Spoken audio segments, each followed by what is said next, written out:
Good morning all my dear friends. আজকে আমরা আরেকটি মুখরোচক নতুন রেসিপি নিয়ে আপনাদের সাথে চলে এসেছি। আজকে আমরা তৈরি করব ব্রেড পকোড়া।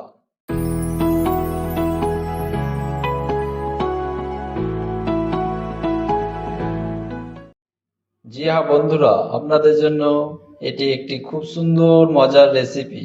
আপনারা এই রেসিপিটি প্রথম থেকে শেষ পর্যন্ত দেখবেন এবং কি কি ইনগ্রেডিয়েন্টস আমরা ইউজ করছি দেখতে থাকুন। আমরা ব্রেডটা ভালোভাবে কুচি কুচি করে আলাদা করে নিয়েছি। এর সাথে আমরা কুচি কুচি করে পেঁয়াজ কাটা দিয়ে দিয়েছি, কুচি কুচি করে ধনেপাতা মিক্স করে দিয়েছি এবং কাঁচা লঙ্কা মিক্স করে দিয়েছি। এখন আমরা এর সাথে 2 চা চামচ পরিমাণ ময়দার আটা মিক্স করে দিলাম এবং এর সাথে আরো পরিমাণ মতো লঙ্কা গুঁড়ো, পরিমাণ মতো জিরা পাউডার এবং পরিমাণ মতো হলুদ গুঁড়ো মিক্স করে দিলাম। আগে থেকে আমরা আলুটা সিদ্ধ করে রেখেছিলাম বন্ধুরা, আপনারাও সিদ্ধ করে নেবেন। ইনগ্রেডিয়েন্টস গুলো ভালোভাবে মিক্স করে নিচ্ছি, হাতে ভালোভাবে নাড়াচাড়া করবেন। এখন আমরা পরিমাণ মতো লবণ দিয়ে দিলাম।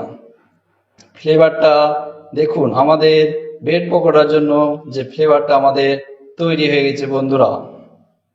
দেখুন, খুব সহজ একটি রেসিপি, আপনাকে দোকানে কিনে খেতে হবে না, আপনি বাড়িতে এটি ইজিলি তৈরি করতে পারবেন। হাতে অল্প অল্প পরিমাণ করে নেবেন এবং হাতে তালুতে হালকা তেল দিবেন যাতে হাতে না লেগে যায়। দেখুন কি সুন্দর গোল গোল হয়ে গেছে, মিষ্টির মতো লাগছে বন্ধুরা।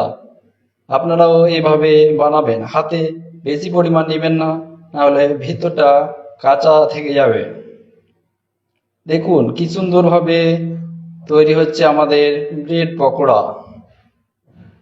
খেতে দারুণ টেস্ট বন্ধুরা, আপনাদের বলে বোঝানো যাবে না। আপনারা এটি অবশ্যই বাড়িতে তৈরি করবেন। দেখুন আমাদের ব্রেড পকোড়া তৈরি হতে যাচ্ছে। ভিডিওটি প্রথম থেকে শেষ পর্যন্ত দেখবেন।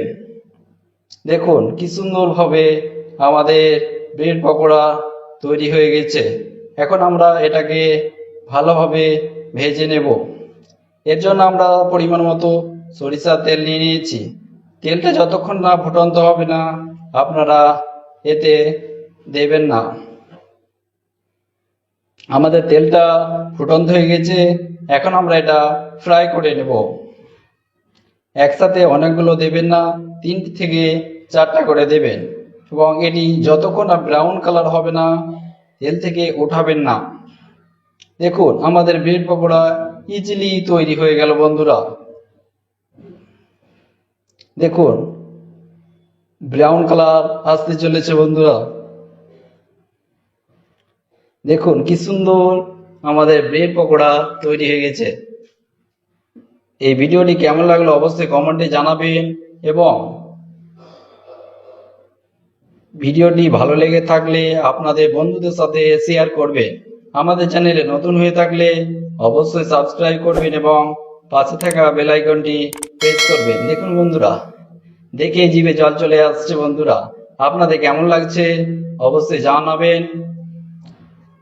এটি আপনি চাটনির সাথেও খেতে পারেন বা আলাদা সস থাকলেও খেতে পারেন। আমরা সস দিয়ে এটি টেস্ট করব কেমন হয়েছে। ভেতরটা দেখুন কি সুন্দর একটা দারুণ চলে এসেছে।